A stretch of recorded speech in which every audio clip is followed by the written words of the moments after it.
They say we have the power to destroy the world at the push of a button. They say 9 countries can vaporize entire cities with the most powerful weapons ever created. They say nuclear war is one wrong move away. But if that's true, where's the proof? Because outside of grainy black and white footage, Cold War cartoons, and a mushroom cloud stamped on your fear center since birth, have you ever actually seen a nuke? Today on Rock Solid TV, we're going to ask the question you're not allowed to ask. What if nuclear weapons are a hoax? What if the entire narrative from Hiroshima to the Cold War was a psychological operation to control nations, funnel money, and keep the masses in line through pure fear? Sound crazy? Keep watching. The Trinity test. Looks like Hollywood. Let's go back to July 16th, 1945, the day of the first ever nuke test, the Trinity explosion. It was said to be the moment mankind unlocked godlike destruction. But when you look at the footage, it's shaky, black and white, overexposed. Looks more like a controlled TNT detonation filmed in a studio than a world-ending bomb. Even Oppenheimer himself, the man credited with the bomb, described it with poetry instead of data. Open quote, "Now I am become death, the destroyer of worlds." Close quote. Oh wow, that's deep. But where's the hard evidence, Doc? How do we go from blowing up some desert sand to instantly believing we can now annihilate entire cities? Unless, of course, belief was the point all along. The rebuild that makes no sense. Now let's talk about the bombings that supposedly proved it all. Hiroshima and Nagasaki. We're told that in August 1945, the US dropped 2 nuclear bombs that leveled entire cities. But here's what they don't like to advertise. Hiroshima's railways were back online in 2 days. Nagasaki had brick buildings still standing near ground zero. There's no crater. The cities were rebuilt rapidly. And today, both are thriving metropolitan areas with zero signs of permanent radiation death zones. Compare that to Chernobyl, which still has armed fences, wild animals, and do not enter signs decades later. You're telling me Chernobyl had a partial meltdown and it's still toxic, but Hiroshima got hit with the most powerful weapon ever invented, and it now has Starbucks? Something ain't adding up. Where's the scientific proof? Here's a simple question. Can any independent scientist replicate a nuclear explosion? Nope. All nuclear tests are done by governments, and the data is always classified. No third-party verification, no peer review. Just trust the same people who said, weapons of mass destruction in Iraq, safe and effective. Epstein killed himself. Oh, okay. Also, nuclear physics is loaded with mathematical inconsistencies and fantasy-level energy outputs that don't even follow basic thermodynamics.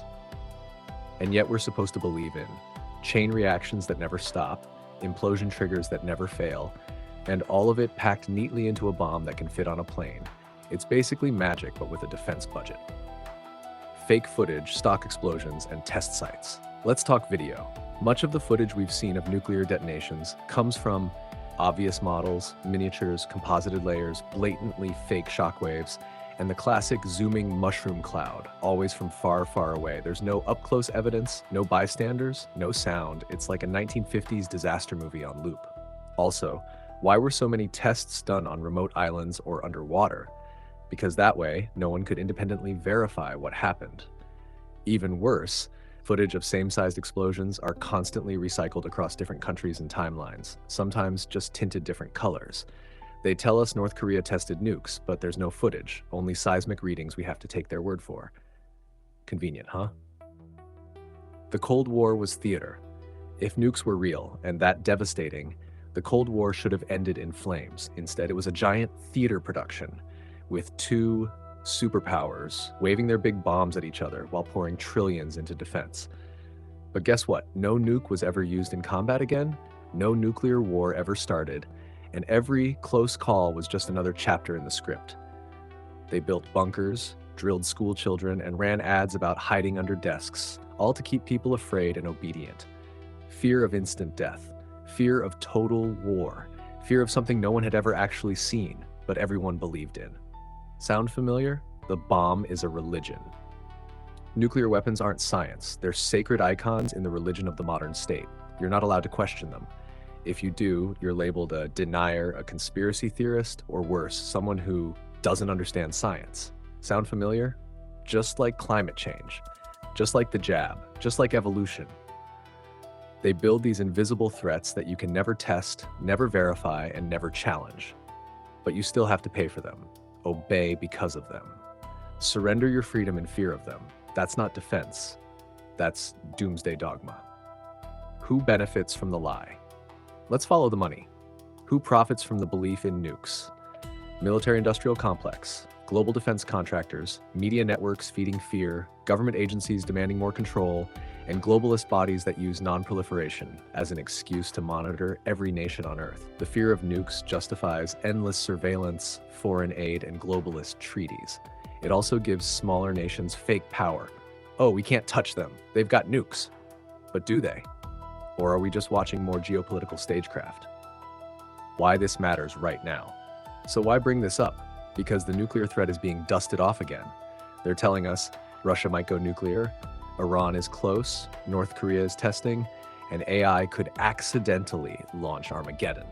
Same script, new actors. And if we don't call it out now, they'll use this phantom threat to trigger real consequences. Digital control, censorship, false flag attacks, World War III. All powered by the belief in a weapon we've never actually seen used, except in grainy footage and Hollywood reruns. The only thing explosive is the lie. Are nukes real? Maybe, maybe not. But based on what we've seen, or rather what we haven't, it's a question worth asking. Because if it's a lie, it's the biggest one of all. It shaped the 20th century. It justified war after war. It built entire empires of fear. And no one, the media, not the military, not your 8th grade history teacher, ever bothered to prove it. Welcome to the Church of the Mushroom Cloud, where questioning is forbidden, belief is mandatory, and fear is gospel. But on Rock Solid TV, we burn the playbook, we ask the forbidden questions, and we refuse to bow to invisible bombs. Stay bold, stay sharp, stay rock solid.